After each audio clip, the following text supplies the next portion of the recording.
Hello, everyone, and welcome to D2C Dialogues. Today, we have with us Akshay Narvekar, founder and CEO at the Bombay Shirt Company. Bombay Shirt Company, their LinkedIn profile goes like this. Launched in 2012, Bombay Shirt Company is the first online custom shirt brand in India. Their LinkedIn profile reads, "We are on a mission to change the way the apparel industry works, not only within India, but globally. Standard sizes and ubiquitous designs cannot be the norm. Your style should be personal to you. Every piece of clothing, especially made to fit you. Each year, millions of tons of excess inventory fills landfills worldwide. Workers around the world are provided squalid working conditions and paid substandard wages. We are set to change that. We combine the tailoring heritage of Mumbai with best-in-class machinery and automation to deliver a world-class customer experience." Welcome to the show, Akshay. Thanks for having me. So, Akshay, with your rich experience and background, we would like to know what made you start the Bombay Shirt Company. What was that initial idea or that aha moment that made you start this brand? So I think it was a confluence of a few things. One is I was 29 years old, turning 30, and I knew that if I didn't start my own business at that age, it probably was never going to happen in the future. So there was a little bit of pressure there. Secondly, I was solving a personal problem. Nothing off the rack fits me, so I'd always been going to tailors, getting my shirts made after having bought the fabric in the fabric market. And that journey was broken. That customer experience was broken because it wasn't the same from each time we visited. And I thought there was a real opportunity to create a brand and a customer experience that stood for a particular promise. Also, I'd spent 5 years in the past working for a fashion company in the US, so I understood the industry to a large extent. And so just combining all this together, I think it made sense for me to start a business in this space. But I think at a more philosophical level, all through my corporate career, I always felt like I had a lot of good ideas that no one ever took on board. So I think it was more for me just an opportunity to showcase my ideas, my way of thinking, and show people that I could actually build something. So I think that's the deep-rooted need I was trying to solve. Bombay Shirt Company, how did you arrive at this name? So when I was thinking about names, I said, look, I'm trying to build something that will outlast me, right? So it'll outlast my generation and hopefully be there for the long run. So the name had to be classic, it had to be timeless, and it wasn't just a fad that was cool today and not relevant tomorrow. And what more simple way to convey it than just what we do. Also, it helps that SEO value is great for Bombay Shirt Company. So, Akshay, can you share with our audience what does exactly Bombay Shirt Company do? And the name is evident. Everybody knows it's a shirt company. Sure. But do you manufacture? Do you outsource? Do you tailor make? So, what's your positioning? So at its core, it's customization and personalization. So it's tailor-made shirts. That's how we started roughly 11 years ago now. Now we do more than just shirts. We tailor-make denim, jeans, we tailor-make chinos, we tailor-make dress pants, formal pants. So now we encompass the entire wardrobe, but everything is made to order. So it's unique to the customer's size, customer's design preferences. And once you shop with us, that gets saved. So you get the same result every time you shop. So the idea is, again, that men, like their journey to be easy. You put in the effort the first time, and thereafter we take care of you. So Akshay, just taking that point ahead, if I want a shirt of Bombay Shirt Company, so it will be tailor-made and customized for me, or is there a size 40 or 42, etc., that I can go in online and just pick it up? So it actually all works off of algorithms. So whether you shop online or whether you shop in a store, it's not like we start measuring you with a measuring tape from scratch like you would at a traditional tailor. We ask you 5 questions that are fairly objective about your body type and preferences. How tall you are, what size you typically wear, how fitted or loose would you like a shirt, etc. And then we've got algorithms that calculate what the final measurements end up being. Thereafter, we fit you with a shirt basis the answers. And if that requires any tweaking, plus or minus, we can go up or down from there. So do I have to come to your store and give the measurements? No, it's online, as you mentioned. It But works. It works the same both ways. The only added advantage of coming to the store is that you actually get the shirt to try on while you're there, and then it's easier to tweak if necessary. If it's online, we always alter it for you, pick it up and alter it for you based on whatever requirements you have. But you have that convenience in store. So how has the customer, responded to this initiative or this offering? Yeah, I think it was an iterative process, because when we started like any other tailor would, where we took measurements from scratch. And we realized that if you wanted to be a company that's scaled, you cannot be reliant on the tailor or the stylist who's actually helping you with the process, because everyone's process might differ. So how do we do it in a more standard way, using data to actually build the algorithms for what the output should be? That was the only way for us to scale.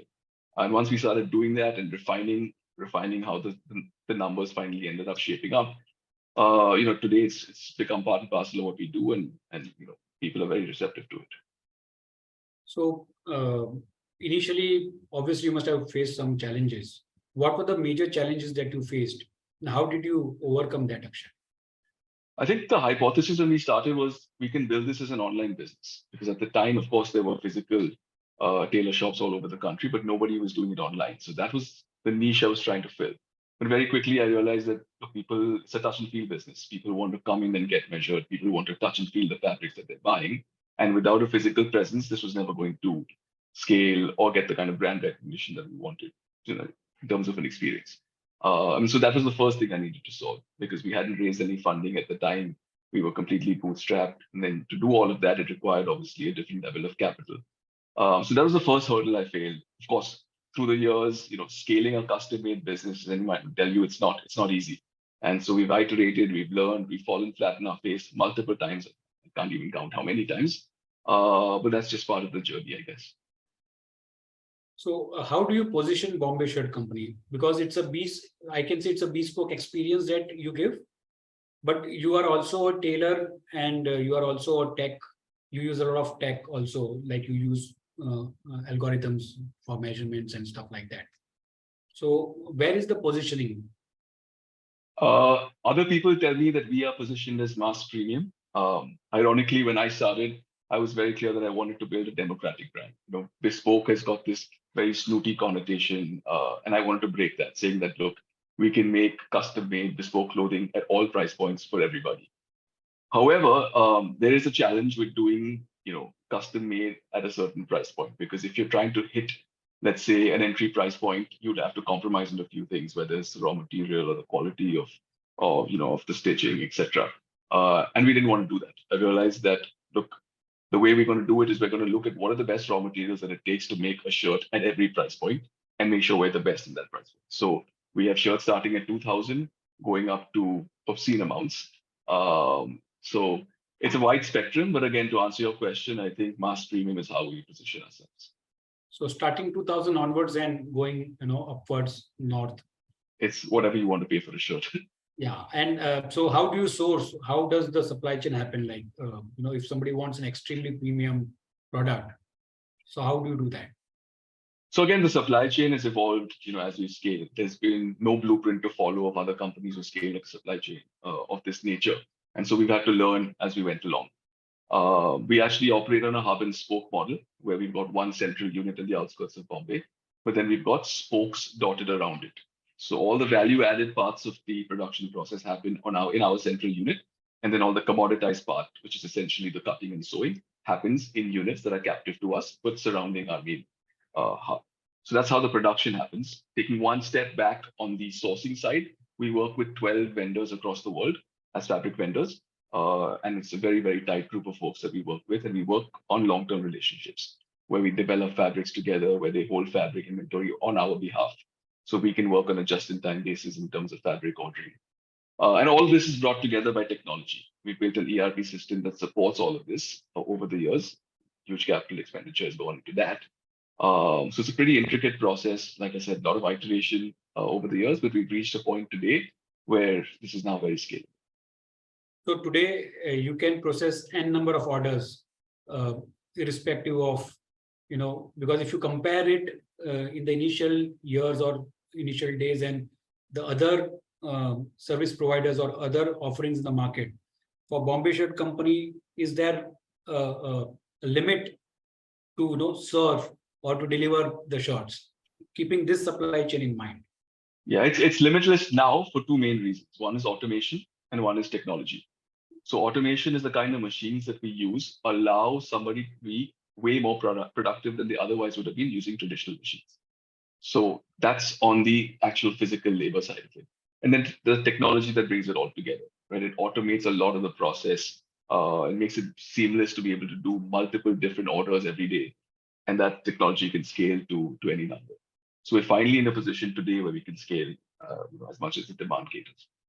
That's awesome, Akshay. Automation and technology has taken your model to the next level, and I could see the confidence in your face that today it's possible. How did you market Bombay Shirt Company, and what were the key milestones in your marketing? Because when you started, it was just a concept in your mind, but today, if you are able to do everything and with such confidence that you can process any order, any number, there is a lot of demand that is generated also, and a lot of credit must go to marketing as well. How did your marketing shape up over the time? That's a good question. I think this has also been an evolution, like most other functions in the company.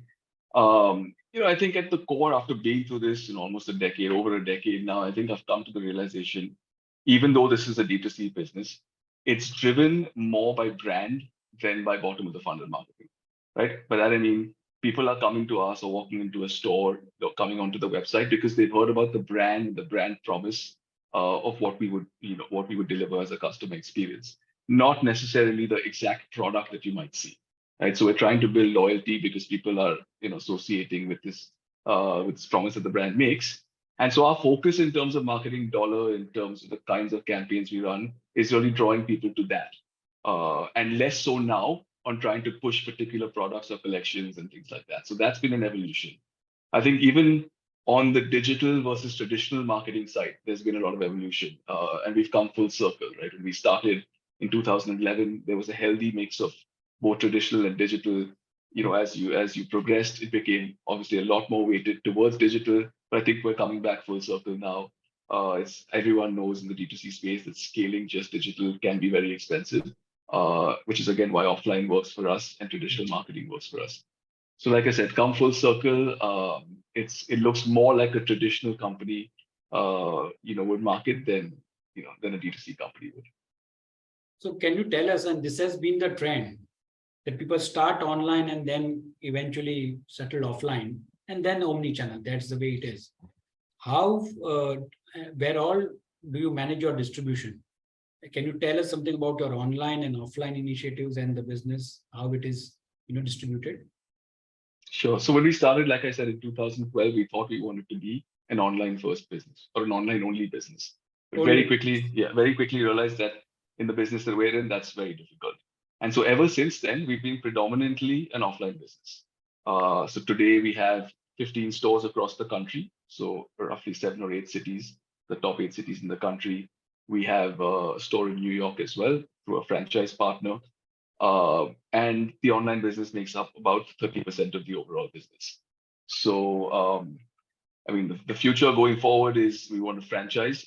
We've developed a model that's eminently franchisable. There's no inventory, as you know. And so it's less risky for franchises to take on. So the next set of offline stores would happen through that model. And going ahead, what about your online plans, Akshay? Again, evolution here. I think it's just trying to acquire customers online for vanity metrics or for the sake of getting online sale. I think is proven to be not so prudent for a lot of people. So I think, like I said, today it's 30% of the business. A lot of that comes organically because a lot of the acquisition for customers happens in store. Then people repeat online because your measurements and preferences are saved. So we look at it as a supplemental channel to our offline efforts. And as long as we're able to maintain the same ratio that we maintain today, I think we'd be happy with that. So where do you see for a business like yours that 30% is online and 70% is offline? in the next couple of years, you can take 2 or 3 years, what should be or where will it go from an online offline perspective? Will the online grow or will the offline grow? I think proactively we're growing the offline. So as I mentioned today, we're at 15 stores. We've got 5 stores in fit out. So by Diwali, we'll be at 20 stores. The idea over the next 18 to 24 months is to get to anywhere between 40 and 50 stores. So that's actually forcibly done. Now, I hope that organically, because of the expanded reach and the presence all over the country, not just in the 7 or 8 cities that we're in, but all the other cities that we will now be in, we will get organic reach for the website. And then the ratio of 70-30 maintains itself as we continue to expand offline as well. Bombay Shirt Company, you have sub brands under Bombay Shirt Company as well. Not sub brands, but we've acquired a few brands over the last few years.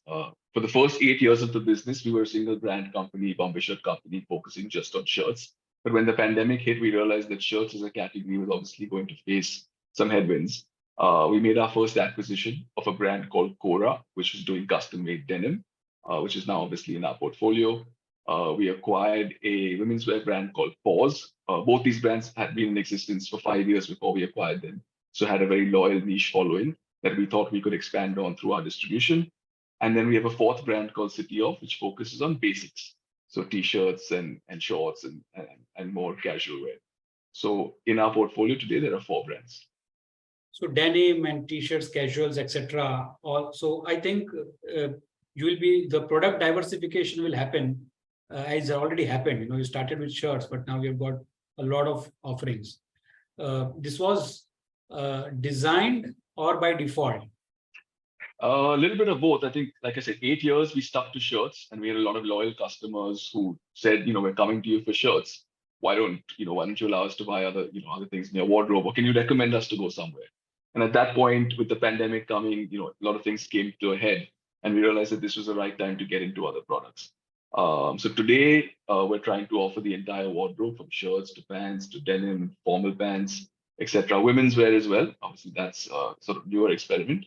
But the idea is to monetize an extremely loyal customer base and sell them more than just shirts. So women's brand, I'm going to come to that. But before that, I think Bombay Shirt Company has become a house of brands. Yeah, you could say that. I mean, that is the intention, is that there are a few pieces of infrastructure that you can leverage across all the brands, whether it's the technology that we built, whether it's the supply chain and the knowledge of how to make a custom-made product, whether it's distribution today at 15, going to 20 stores in the next few months. We're using the same infrastructure to be able to leverage all of the brands. Now, coming to the women category, what are your plans there? And the name suggests Bombay Shirt Company. The first thing that comes is it's a men's wear company, but you have products for women as well. So that comes under a separate brand called Pause, again, which we acquired in 2021. So Pause is a 5-year-old. It was a 5-year-old brand prior to when we acquired it. Now it's got a loyal niche following. Again, more focus as a menswear company. The Pause brand honestly runs an autopilot at this point in time, but the focus is on the menswear business. I think, Akshay, this is a classic case of how to expand your business, your product portfolio, to do your branding, and that's what Bombay Shirt Company is doing. We would like to hear your views now on sustainability and how near and dear it is to the brand Bombay Shirt Company. Sure. We don't talk about it a whole lot, but if you really think about it, at the core, apparel is one of the most wasteful industries around. If you see the amount of clothes that gets thrown into landfills or burnt or dumped underneath the sea every year, it's absurd amounts. People talk about sustainable means of production, etc., which is great, but you're not really solving the core problem, which is overproduction and over inventory. What actually solves that is made to measure, made to order, where you're only making a piece when it's ordered. So in fact, our wastage is zero, both on the raw material side and definitely on the finished goods side, because we're not making anything until it's ordered. Our returns and refunds are also 1%, which is a very, very small number. So I think that in itself solves the overall sustainability issue that the apparel industry faces. But then there are the smaller things, right? Whether you use compostable and recyclable packaging, whether it's just the culture in the office. We don't have plastic bottles. Everyone carries their own bottle, or we use glass bottles and everyone has glass. small things like that. So it's not the core in terms of our message or our marketing, but I think it's just something that we all live by day to day. Coming back to one point, and that is profitability. As you promote slow fashion, how do you balance the philosophy of business on one side for need for growth and profitability vis-a-vis your, the current model? Yeah, great question. I think we're a a funded company, as you know, but we're lucky enough to have investors who understand, what slow fashion means, why it's dear to us, and so there's a healthy balance between both of them. So we understand that when you take outside capital, you have no choice but to grow. But we're lucky, like I said, to have investors who understand that it can happen at a measured pace. It might take slightly longer than it would in some of your other investments, let's say a tech investment or a SaaS investment. But we'll balance both of them. It's obviously it's a very fine balance, and there's no right answer to it. But I think sticking to our philosophy of doing things the right way, and as you talked about earlier, with the production, with the demand, it's infinitely scalable. So we have to believe that we'll get there eventually. How is the Indian consumer, changing in your mind? If you look at your journey over the last decade from 2012 onwards, and especially last 2-3 years, how has the Indian consumer changed, and how has it impacted your company, the Bombay Shirt Company? I think the customer is definitely a lot more educated in terms of the products and what they want than they were, let's say, 10 years ago. There's so much social media, so much content available that people know exactly what they want. I think also because people are putting themselves out there so much more on social media, they're very conscious of how they look, how they dress, how they represent their own individuality, which works really well for a company like us because that's what we're promoting. We're allowing you to promote your creativity or individuality through what you wear. Everyone is different. So I think it works really well for us.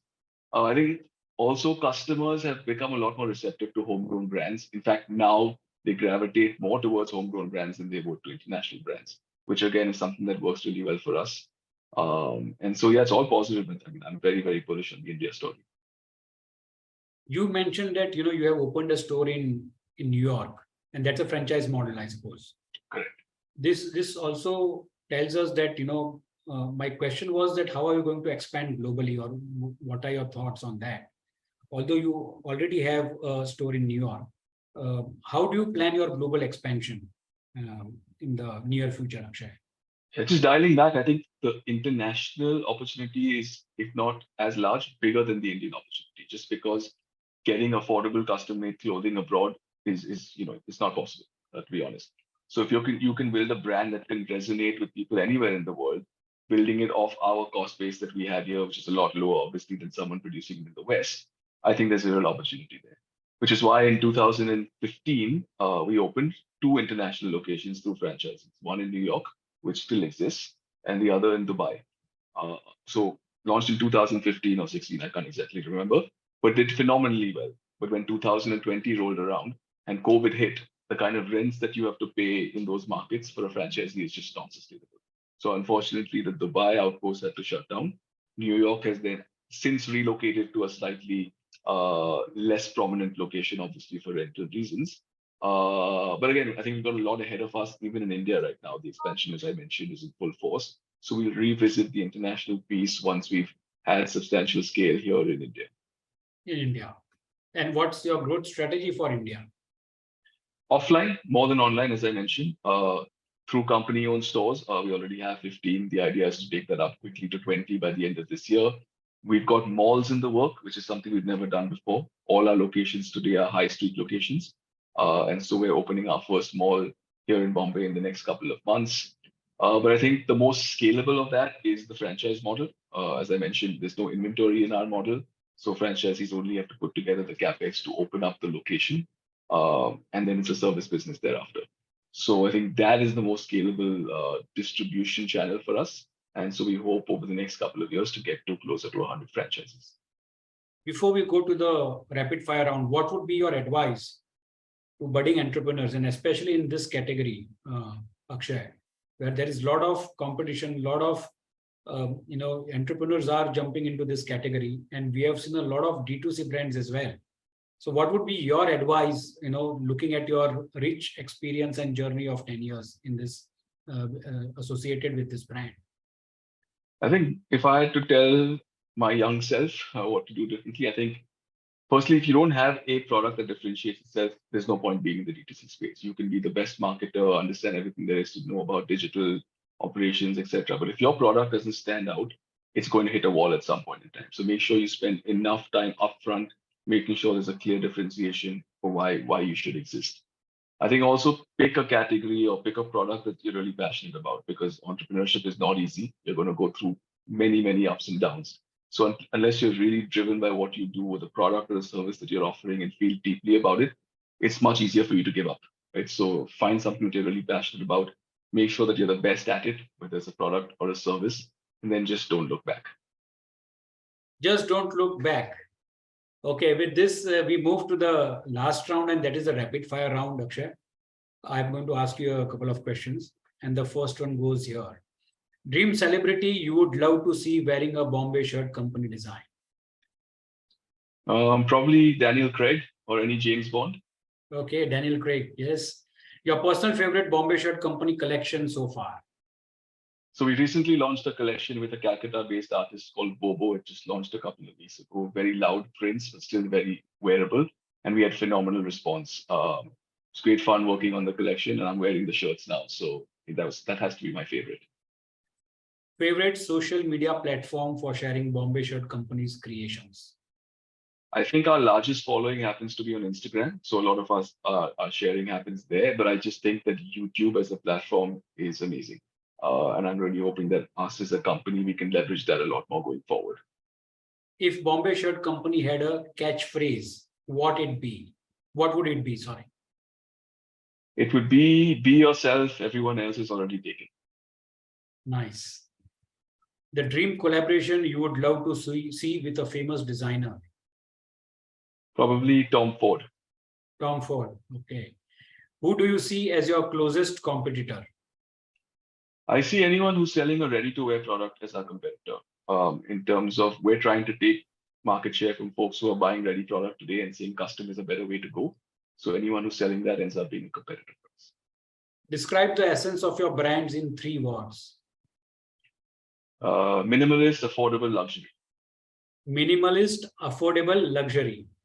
Yes, it's luxury that's not out of reach. Okay. Last question. Where do you see the Bombay Shirt Company 5 years down the line in numbers? So definitely IPO'd by then, anywhere between a 500 and 1,000 crore top line, and definitely very profitable. Nice. 500 crores, at least 500 crores in the next 5 years is the goal, ambition of Akshay Narvekar, founder of the Bombay Shirt Company. I wish you all the best in your endeavor, and thank you very much, Akshay, for joining us today at the D2C Dialogues. Thank you. Thank you so much.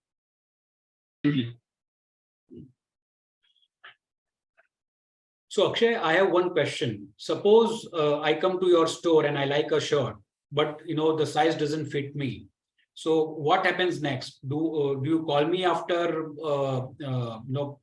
If I don't find the shirt, what happens next? Sorry. So the process works a little differently in our store. There is nothing for sale. So you're never going to leave our store with anything in your hand. Essentially, you're coming in and placing an order. So we're showing you fabric options. You'll select the fabrics that you like.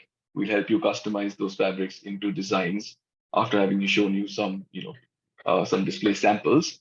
And then your delivery either happens to the store or directly to your residence in 7 days. So don't you think from a business model perspective, this is it's the tailoring taken to the next level of 21st, 22nd century? With conveniences that someone in the 21st century would want. You don't want to come back and pick up your garment. You'd rather have it delivered to your home or office, kept, apprised of the entire journey via digital means. These are all the things that a consumer nowadays expects. So that's what we baked into our customer journey. So Akshay, I see a good business model here. Does Bombay Shirt Company also come to home and give the services? We used to, before we had stores, that was a sort of slightly economical way of doing things back in the day. Now, unfortunately, at this scale, it's a little hard to do that and maintain a consistent experience. We do it for some of our old repeat customers. we do take home orders for them, but usually we recommend that new customers come into one of our stores or shop online. Thanks for that.